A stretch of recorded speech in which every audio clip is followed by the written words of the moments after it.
dans ma cuisine. Ça me fait bizarre de filmer debout comme ça dans ma cuisine, mais voilà. Je vous retrouve pour une recette, pas forcément culinaire, mais une recette pour faire une bougie naturelle. Donc je vais vous montrer tout le matériel que vous avez besoin. Ça peut paraître beaucoup de matériel, mais vous allez voir, c'est tout simple à faire. Au préalable, si vous entendez des gros bruits de freinage, j'habite pas loin d'un feu rouge où il y a en fait des radars de feu. Donc les gens d'un seul coup pile freinent comme des tarés. Donc vous inquiétez pas, au début moi ça me surprenait beaucoup et je commence à m'y faire en fait. Donc ça me fait rire. Mais jusqu'au jour où c'est moi qui va peut-être me faire prendre, mais non, je fais attention, vu que j'habite à côté, je fais attention. Donc voilà, j'ai fait sécher mes cheveux au naturel, donc voilà, ça part un peu en vrille. Je vais vous montrer donc pour faire une petite bougie à la cire d'abeille qui va sentir très très bon. Je l'ai déjà fait une fois et là je filme avec vous pour vous montrer tout ça. Allez, c'est parti. Alors, c'est un peu le fouillis, mais je vais vous montrer. Donc on va avoir besoin d'un petit bol comme ceci, de la cire d'abeille jaune. Donc moi je l'achète chez Aromazone, mais il n'y a pas si longtemps que ça, quand j'ai été me balader et visiter la veine d'Orniac en Ardèche, il y avait des pains de cire d'abeille directement faits par l'agriculteur et je me suis dit mince, si j'avais su j'aurais attendu un petit peu. Mais bon voilà, j'utilise ça pour l'instant. Je vais mettre du macérat huileux de Moneuil pour parfumer un petit peu. Je vais mettre aussi un petit peu d'ombre parme électrique, donc c'est du mica violet pour colorer la bougie. Et je vais prendre ce petit pot là, donc c'est une Yankee Candle, c'était la Pink Dragon Print qui sent très très bon d'ailleurs. Donc j'ai gardé le petit pot, je l'ai nettoyé. Et c'est un pot de 104 grammes. Donc ce qui va être sympa, c'est qu'en fait la bougie elle faisait 104 grammes. Donc ça va nous permettre en fait de savoir quelle quantité on va pouvoir faire. Donc c'est ça qui est cool, c'est qu'au moins on a un petit repère. Donc voilà, le petit pot. Ça c'est une pince pour celles qui travaillent en microbiologie, vous avez dû la reconnaître, c'est quand on flambe et qu'on tient les lames ou qu'on tient à peu près tout. C'est pour pas se brûler en fait et c'est cool, ça va nous servir pour la mèche. Donc là vous avez la mèche en coton bio avec les socles métalliques. On va avoir besoin de scotch, d'aluminium, d'un pic en bois comme ceci qu'on va couper en pain, d'une casserole avec un petit peu d'eau dedans. Donc ça vous inquiétez pas, en fait c'est une plaque parce qu'en fait les plaques là ce sont des plaques à induction, sauf que les casseroles que j'avais avant, parce que j'avais des plaques vitrocéramiques sur Nancy et sur Paris, et ben c'est pas compatible avec ça, il faut une plaque en métal. Voilà, pour celles qui ont de l'induction, je pense que vous devez comprendre. Et pour celles qui se demandent comment faire au lieu de racheter toutes ces casseroles, il vous suffit d'acheter des plaques comme ça. Et comme ça, voilà, vous pouvez les bouger et vous pouvez garder vos casseroles et vos poêles d'avant. Parce que c'est quand même dommage de racheter toute une batterie de casseroles et de poêles. Elles ont besoin aussi d'une balance. Donc c'est parti, on va commencer tout de suite. En premier, ce qu'on va faire, je vais pas faire une voix off, hein, je vais parler en même temps. Je trouve ça. Moi, je vais prendre 90 grammes. On va attendre que l'eau chauffe. Et ce qu'on va faire aussi, donc là, je suis à 90, j'étais à 90 grammes. Je vais mettre, hop là, 5 millilitres. Bon, on va mettre 5 grammes. 5 grammes de Moneuil, de macérat de Moneuil. J'en ai mis 7, comme d'habitude, de toute façon, 8 même. Moi je fais au pifomètre. Tout ce qu'il faut c'est de ne pas dépasser ça. En attendant que l'eau bout, on va préparer la mèche. Donc on va prendre un petit socle en métal. On va prendre la mèche. Oh la Aurore, t'as tout fait tomber.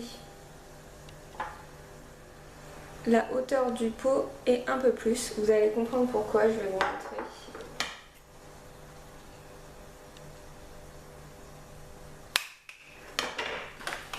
Vous allez prendre aussi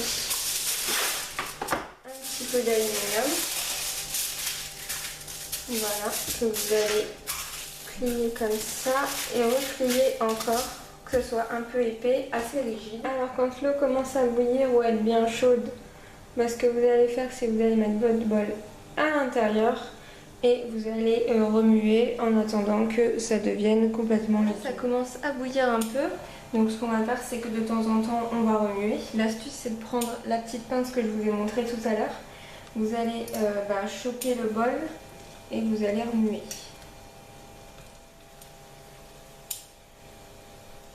Donc là, comme vous voyez, il y a déjà de la cire qui a commencé à se liquéfier. Donc ce qu'on va faire, c'est qu'on va prendre la mèche et on va la tremper dedans. Donc pareil, on prend une petite pince. Si vous avez une pince à épiler ou voilà, une pince que vous n'utilisez pas, que ça ne vous dérange pas de lui mettre de la cire dessus, bah voilà. Alors on va la mettre au moins pendant 2 minutes. On va la mettre au moins pendant 2 minutes dans la cire parce que je ne sais pas si vous arriverez à voir peut-être, mais il y a des petites bulles qui se sont mises à l'emplacement de la cire. En fait, ce qui se passe, c'est que l'oxygène qui est à l'intérieur de la mèche en coton, pardon, c'était des petites bulles autour de la mèche en coton, les petites bulles d'oxygène qui sont à l'intérieur de la mèche en coton s'échappent. Et là, ce qu'on va faire, c'est qu'en la trempant pendant 2 minutes dans la cire, on va complètement enlever tout l'oxygène. Pourquoi on va faire ça? Ça va permettre en fait que la mèche brûle vraiment de façon homogène et lente. Comme ça, votre bougie va avoir une durée de vie un peu plus longue. Alors là, je ne peux pas vous dire combien de temps la bougie va durer, je ne sais pas du tout. J'essaierai de me renseigner au cas où, je vous le dirai un peu plus tard. Dans une photo, sur une photo Instagram ou autre, je vous dirai combien de temps elle a duré, j'essaierai de calculer environ combien de temps. Et ensuite on va la mettre sur le papier d'aluminium et on va essayer de la mettre le plus droit possible, sachant qu'il faut être un minimum rapide mais ne pas faire de bêtises parce que évidemment la cire se solidifie du moment qu'elle est à l'extérieur. Donc voilà.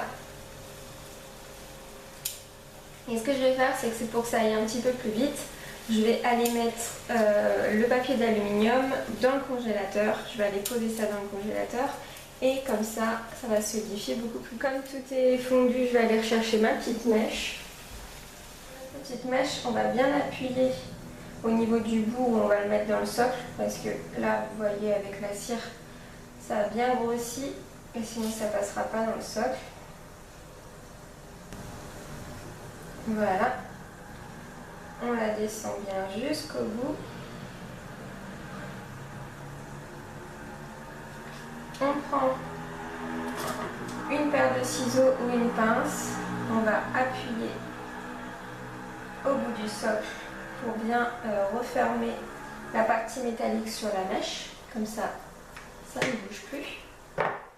Tremper le socle dans la cire. Et je vais le placer au fond du bocal. Voilà. On va essayer que ce soit à peu près centré. Ensuite, on va prendre la petite tige comme ceci. Donc ça, c'est une tige en bois sur un pic à brochette, en fait.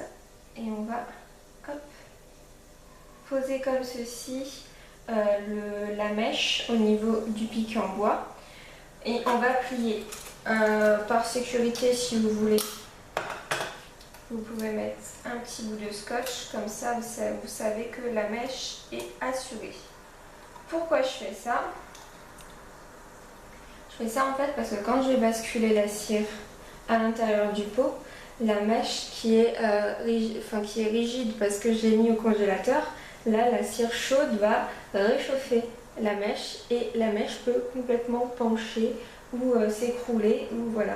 Donc pour ne pas perdre votre mèche, parce que c'est un petit peu le truc le plus important d'une bougie, vous sécurisez votre mèche et quand vous allez verser doucement et vous allez faire attention que votre mèche ne se casse pas la tête.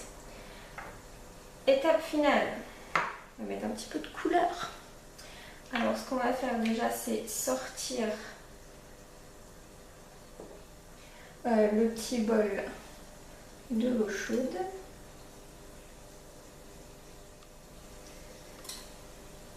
Il faut vraiment que j'achète les pinces en bois, vous savez, pour sortir les bols. Ça serait sympa. Hop! Donc voilà. je vais prendre un peu de mica.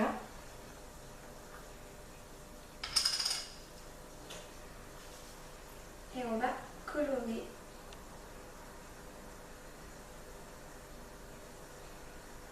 Ah là, je suis vraiment au pif. Hein.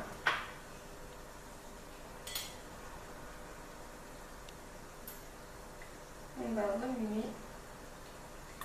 Vu qu'il y a de l'huile, normalement, ça doit être soluble. Ouais. Oh, c'est canon. Je sais pas si vous voyez. Je pense pas que vous voyez ce que je vois. L'odeur du miel, qui n'aime pas le miel, vous n'aimerez pas l'odeur de la cire d'abeille. Mais croyez-moi, pour celles qui adorent ça, vous allez être contente parce que ça sent super bon. Hop, ça a un petit peu refroidi. On va mettre notre petit pot ici et on va verser la cire dans le petit pot.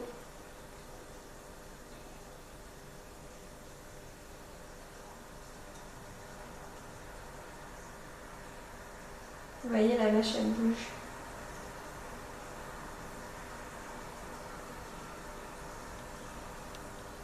Et voilà, j'espère que vous n'avez pas vu ma grosse tête à la place, non c'est bon.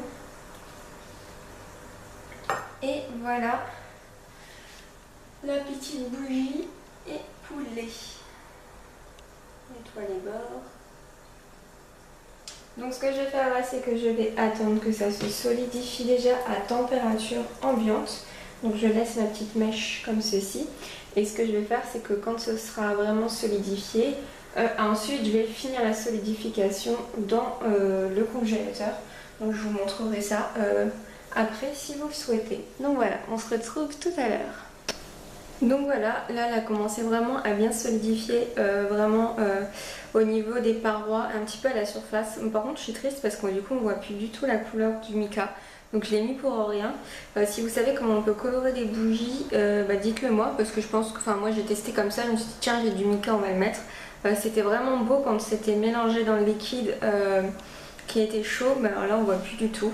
Donc là ce que je vais faire, c'est que je vais la mettre pendant au moins 1 heure au congélateur. Et puis je vais voir un petit peu comment ça se passe et je la ressortirai. Et à ce moment-là, je vais couper la mèche et je vais mettre le petit couvercle et je vous prendrai une photo. Donc voilà, si vous avez reproduit une petite bougie ou si vous savez comment faire des bougies avec des couleurs, etc., n'hésitez pas à me le dire en commentaire. Pour moi c'était vraiment une première, enfin une deuxième, mais une première avec du mica pour la colorer. Donc voilà, n'hésitez pas à me dire ça et ça me ferait plaisir de voir un petit peu vos bougies à vous et vos astuces. J'espère que cette vidéo vous aura plu et je vous dis à très bientôt dans une autre vidéo. Bye bye!